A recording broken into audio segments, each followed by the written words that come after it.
कर। जो हमारे हुजरे तक हमारे भाभी पर आपको मेरी बात समझ नहीं आई थी जो बावर्ची खाने तक घुस आया। मुंह उठाकर आज मेरे घर पर आ गए हैं। किसी के अंदर इतनी हिम्मत नहीं है कि मैं बैठे दुश्मन का पता लगाना है। जरसाना के बेटे से उसकी जगह छीने।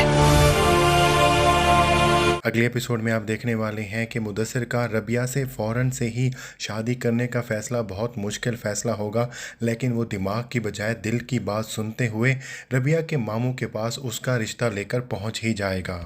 रबिया का मामू भी चाहता है कि इससे पहले कि तोरसम खान बारात लेकर उसके घर पहुंच जाए, वो उससे पहले ही रबिया को विदा कर दे।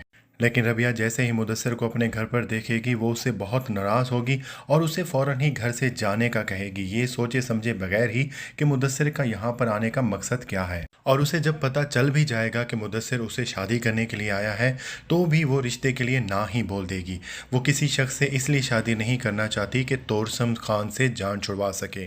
वो शादी का फ़ैसला किसी भी प्रेशर और जल्दी के बगैर ही करना चाहती है, लेकिन उसके मामू को इस बात का डर होगा कि वक्त उनके हाथ से निकलता जा रहा है और आखिरकार वो टाइम आने ही वाला है जब तोरसम वाकई बारात लेकर उसके घर आ जाएगा। तोरसम का वहाँ पर बारात लाने के बाद रबिया का वहाँ से निकलना काफ़ी ज़्यादा मुश्किल होगा, लेकिन किसी भी तरह से उसका मामू अपनी जान पर खेर कर रबिया को वहाँ से फ़रार करने में कामयाब हो जाएगा। और इस फ़रार के बाद रबिया की मुलाकात एक मरतबा फिर से मुदस्सिर से होने वाली है, लेकिन कम अज़ कम इस मरतबा रबिया मुदस्सिर को कोई लोफर या आवारा लड़का नहीं समझेगी, बल्कि उसे समझ आ जाएगा कि मुदस्सिर की इंटेंशन जो हैं वो प्योर हैं। दूसरी तरफ आप ये भी देखेंगे कि शेरदिल लाला को जहर दिया जा रहा है, इस बात की खबर बीजान को भी मिल जाएगी और उन्हें इस बात का शक भी हो जाएगा कि हो न हो जिसने भी खाने में जहर मिलाया है वो नौकरों में से ही कोई है। बीजान को शक हो जाएगा कि नौकरों से ये काम किसी और ने नहीं बल्कि तोरसम खान ने करवाने की कोशिश की है,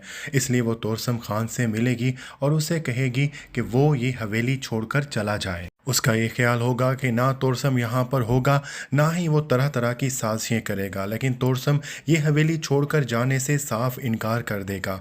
उसका मकसद एक ही है कि अपने दोनों भाइयों को कब्र में उतारना, और जब तक वो अपने मकसद में कामयाब नहीं होता या मर नहीं जाता वो सुकून से नहीं बैठने वाला। इसलिए वो बीजान को इनकार कर देगा और तोरसम खान अपने मकसद में इस हद तक तो ज़रूर कामयाब हो जाएगा कि वो शेरदिल लाला की जान लेने वाला है। शेरदिल लाला के गुजर जाने के बाद सारी जिम्मेदारियां सर बुलंद के कंधे पर आने वाली हैं और उस तरह से उसका ये ख्वाब कि वो अमेरिका जाकर अपनी तालीम मुकम्मल करेगा वो अधूरा रहने वाला है।